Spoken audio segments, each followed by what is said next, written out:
Hello, everyone. This is Anarchist.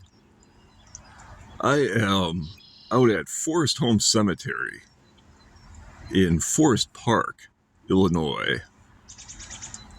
And what you are looking at now is the largest monument to anarchy in North America and maybe the world. And we're out here because it's not only a monument, but also a tomb and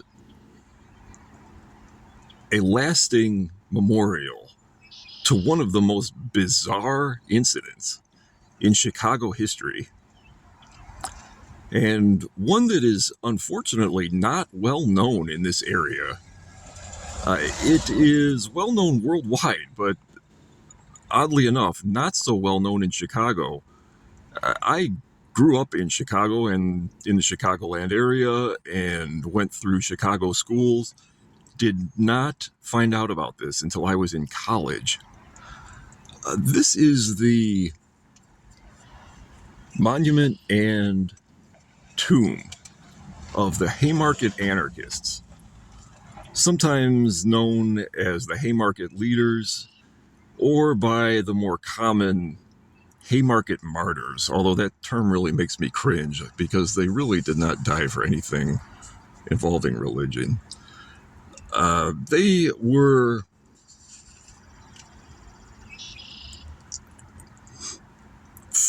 originally 9 anarchists who were charged with a bombing that occurred in Chicago on May 4th, 1886, that history has shown they had nothing to do with. Many of them were not even present during the bombing. On May 4th, 1886, in Haymarket Square in Chicago, which is now partially covered by the Stevenson Expressway, there was a labor protest in favor of the 8-hour day. Of course, now the 8-hour day is something that is commonplace, and that is the typical duration of the workday for most people, but not so in 1886. Labor leaders had to fight for that, and that's another thing that's not really covered in school, which I think is a shame. And these protesters were out protesting in favor of it, and many of the speakers at this rally were anarchists. In fact, anarchists put it on. They were the ones that organized it. The Chicago police, even though these protesters were completely peaceful and not breaking any laws, amassed a large number of officers, lined them up in marching formation, and marched on the demonstration. The police ordered the speakers to stop speaking and everyone to disperse, which they started to do.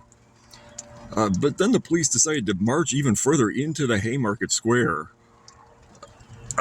on the protesters. And someone, this person's identity has never been revealed, threw a bomb and blew many of the police officers to smithereens. This is an artist rendering of the explosion. This was widely printed at the time, and it's not very accurate. It shows Samuel Fielden, that's this man here, still speaking when the bomb goes off. In reality, he had finished speaking, and the whole group had begun to disperse. So this is not very accurate, and I have to wonder if this rendering helped convict him later. He was one of the anarchists who was sentenced. The bomb left 7 police dead and 4 workers dead. Estimates say over 70 were wounded. many permanently. This is 1886.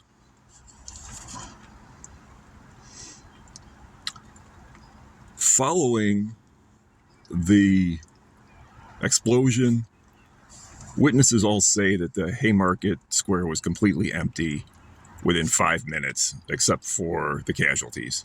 Everybody just dispersed, just ran away into the night. The police immediately began just randomly rounding up anarchists and anarchist speakers, people that really had nothing to do with the demonstration, again, many who weren't there, and began charging them with murder, which was totally ridiculous and promoted a lot of outrage, provoked a lot of outrage. One of the people arrested, who was definitely not the bomber, was a man named Louis Ling. And I bring him up because although he was not the bomber, he was a bomber. And the police discovered a number of dynamite bombs, one of which resembled the bomb used in the explosion, which was your stereotypical, looks like a cannonball with a wick coming out of it. This is one of the bombs that was discovered in Louis Ling's residence and was confiscated by police. It's a dynamite bomb.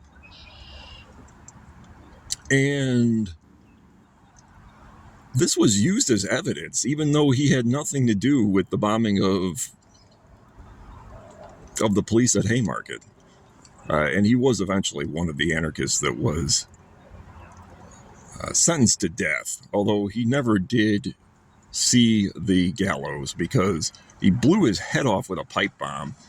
And the grisly part of that story was that it didn't kill him. It blew his jaw off, and his eyes and the upper part of his head were still intact, and he was still alive after the bombing. He lived for not long, but enough to actually write a note.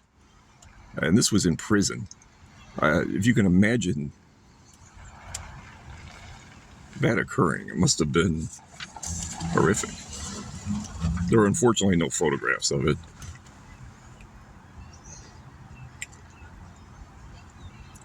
On November 11th, 1887, 4 of the 5 anarchists that were convicted and sentenced to death were hung in Chicago. Louis Ling, of course, not among them because he was dead already. And they were refused burial within the Chicago city limits. So they brought them out here to Forest Park. This cemetery was originally part of the Waldheim cemetery complex, and it's now a separate cemetery.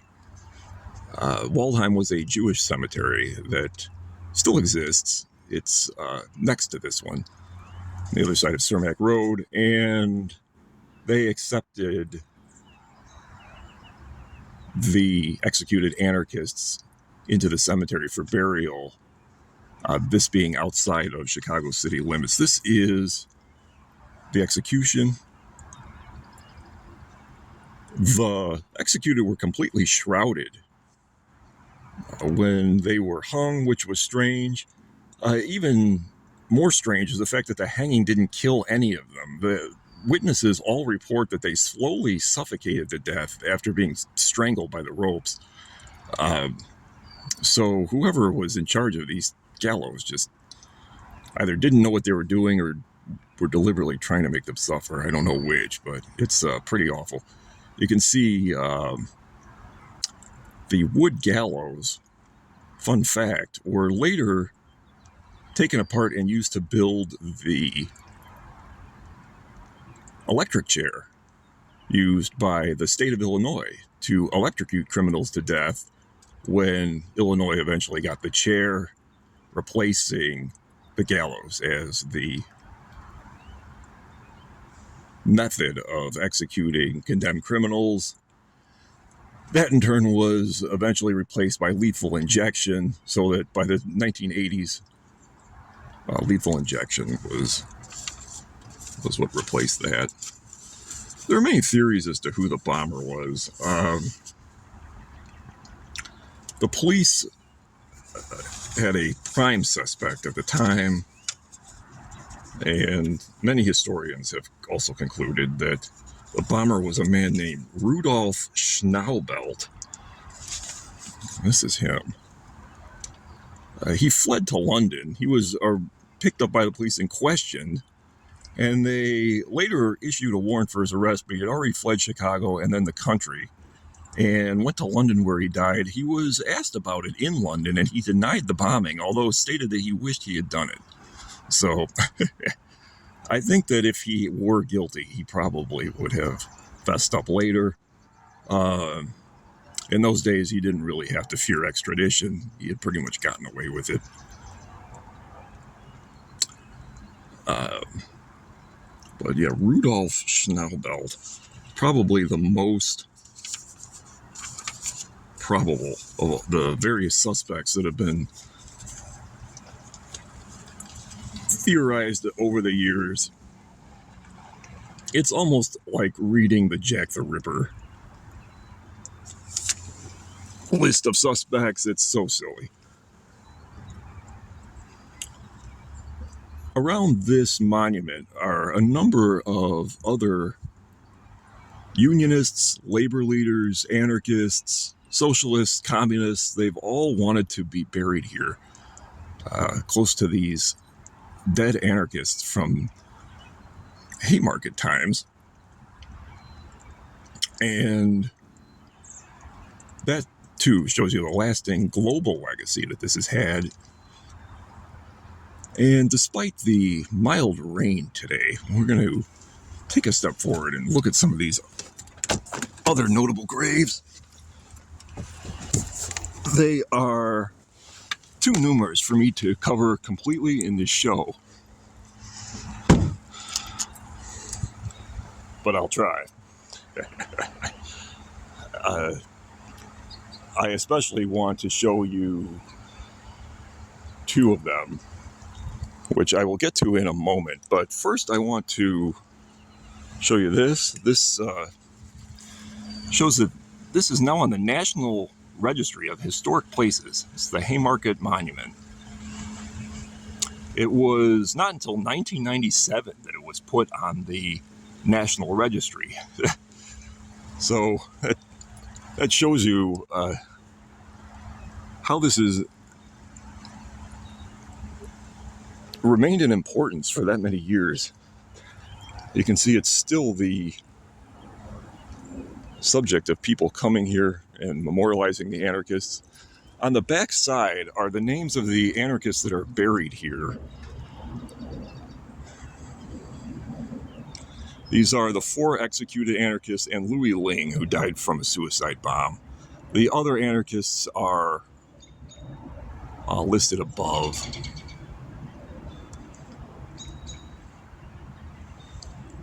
And many of them chose to be here as well.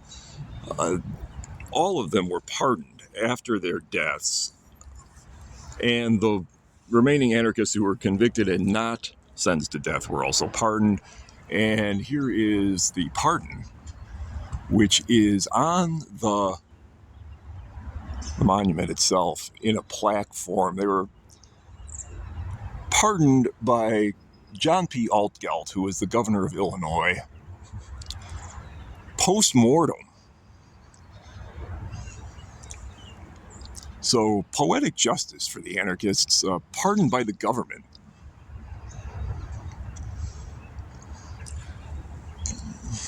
If we walk over here, there's another tomb that I think is noteworthy. If you're ever in this cemetery and you're interested in the history of anarchy, and that is the tomb of Emma Goldman, one of the greatest anarchist thinkers and writers to ever live. This is her grave. She died in 1939, May 14th, 1939, to be precise, and opted to be buried here simply because The Haymarket Anarchists are buried here.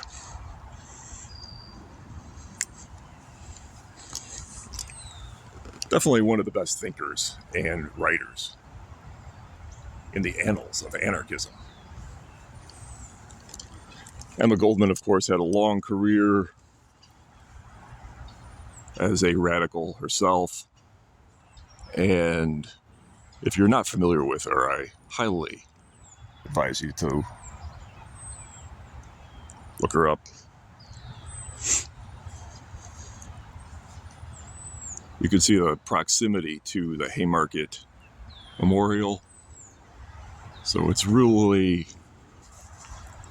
not far away.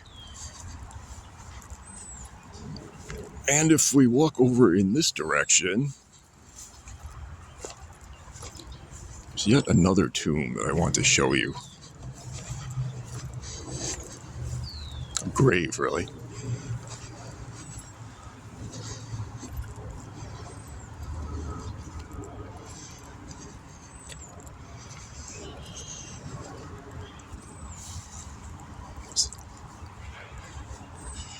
This is the grave of Lucy Parsons, who didn't die until 1942. She was the wife of Albert Parsons, who was one of the executed Haymarket anarchists, who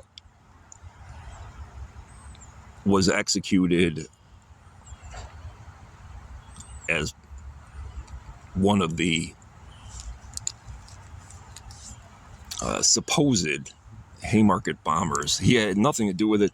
Albert Parsons had to voluntarily come back from out of state just to stand trial, which he did so voluntarily. He thought it was so ridiculous that he was being charged and brought to trial that he thought it would just be laughed out of court, or that the charges would be dismissed easily. That, of course, was not the case. Lucy Parsons is notable in her own right. She was an anarcho-socialist and an African-American, and her husband was not African-American, and that was considered really risque at the time of their lives, and they were really radicals in many ways, and definitely an admirable woman. If you're out here, this grave is very small and it's hard to locate, but you can see the close proximity to the Haymarket Monument. So if you use that as a focal point, you can find her pretty easily.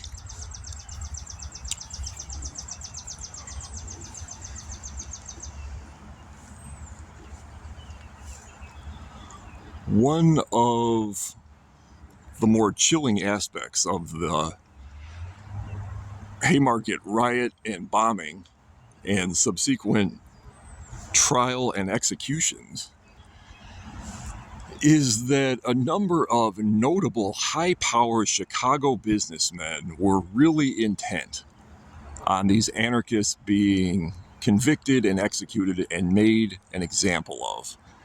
And that has also fallen by the wayside and been forgotten when you read about the Haymarket riot on numerous media, whether it be the Wikipedia article, which pops immediately to my mind, and others. They don't mention this. And I think that's really a shame. One of the Chicago businessmen who was really intent on these guys being executed was Marshall Field, of department store fame.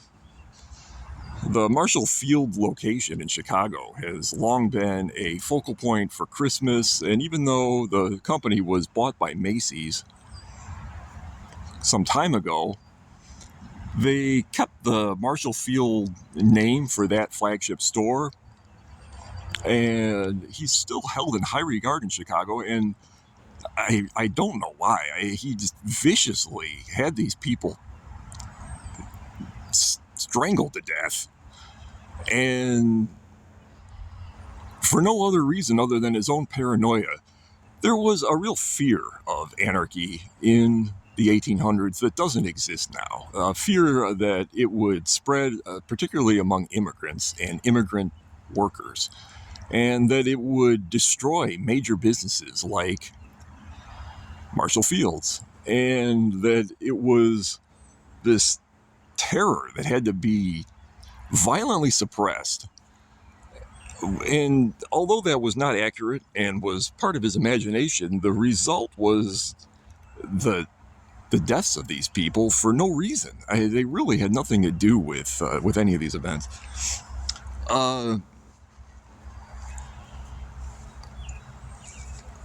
The Marshall Field legacy and the company has done all they can to distance themselves from the fact that he was involved in that. And I think that's a real shame also. A real, I don't want to say a cover-up, but certainly something that is not showcased, as none of this is. At least not locally. If we step around here, we can take a look at this sculpture, which is not completely original. It's a restoration. At various times, pieces of it have been knocked off and stolen, and at other times it's been defaced. But this is a restoration of how it looked when it was originally erected just a few years after the Anarchists were buried here, and they were buried under what is now the base. You can see that the concrete base is approximately the width of 4 graves. 5 graves, really. Because they were buried side by side in more traditional graves, and then the monument added later.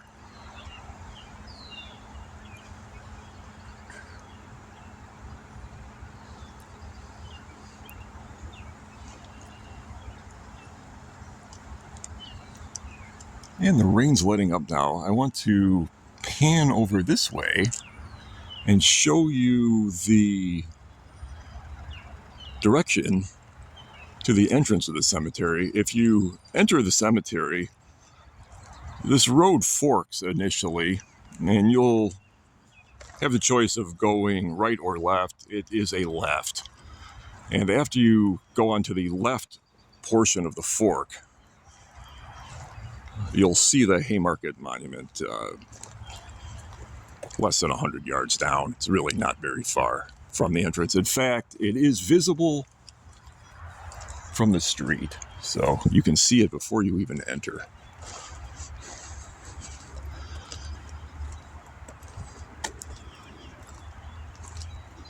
The cemetery offices are also on your left as you enter. If you ever really do get turned around or lost and can't find this monument, you can check with them. They're very helpful if they're open. And that's that building on the right.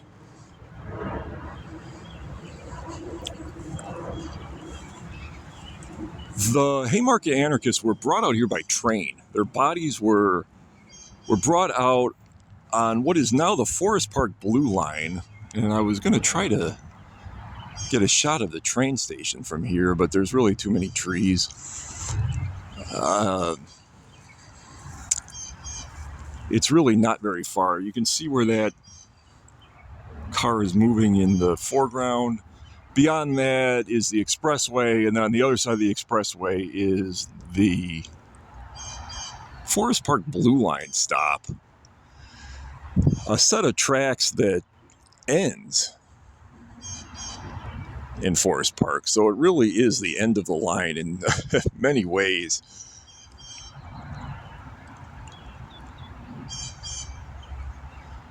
And it's a very old cemetery. Yeah, very old for American cemetery standards, dating from the 19th century.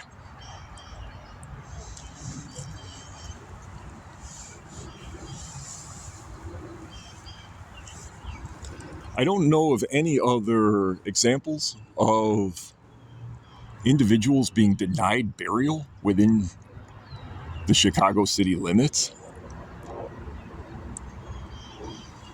And I don't know why they were denied burial other than this fear that anarchists would come in from other places to visit their graves, and then you'd have anarchists in Chicago. It was really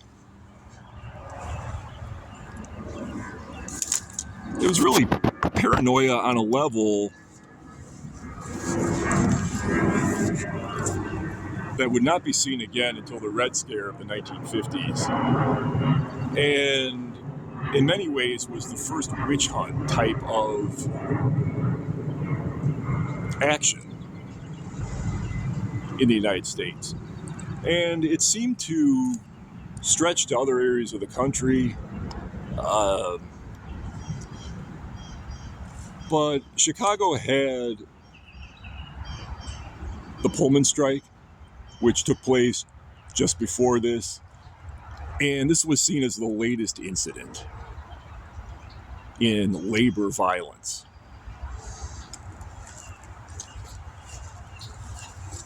And let's not forget that in the 19th century mind, at least, anarchy was synonymous with the labor movement and was seen as a movement for and by workers, specifically immigrant workers. Many of the Haymarket anarchists were German and were American citizens, but were immigrants. So there was definitely an element of discrimination about this, specifically towards immigrants from Central and Southern Europe and Eastern Europe.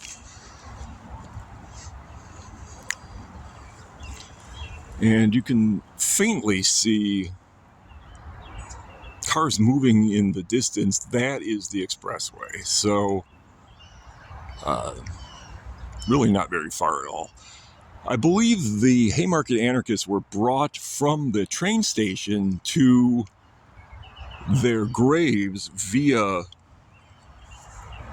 horse and wagon. It was a hearse pulled by horses. A very late Victorian style funeral. And you can see from the style of these tombstones that many of these graves are from that era as well. And that this branch of the cemetery is really, really Victorian in its appearance.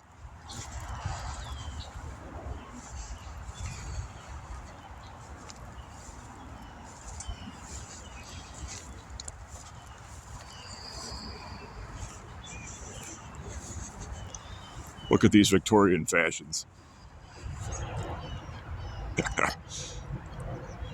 You don't see neckties like that anymore. This is an unrelated grave of a P. Herman. But definitely an artistic example of what I'm talking about in terms of the time period at hand.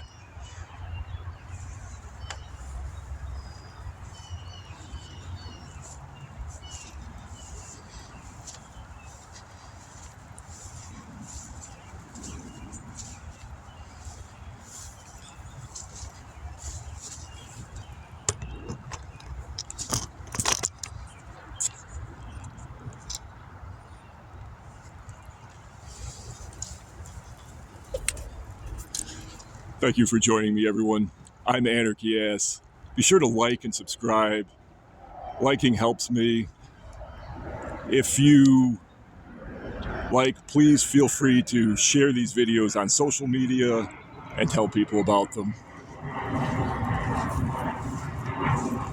I'll see you next time with another choice cut of local history. Until we meet again.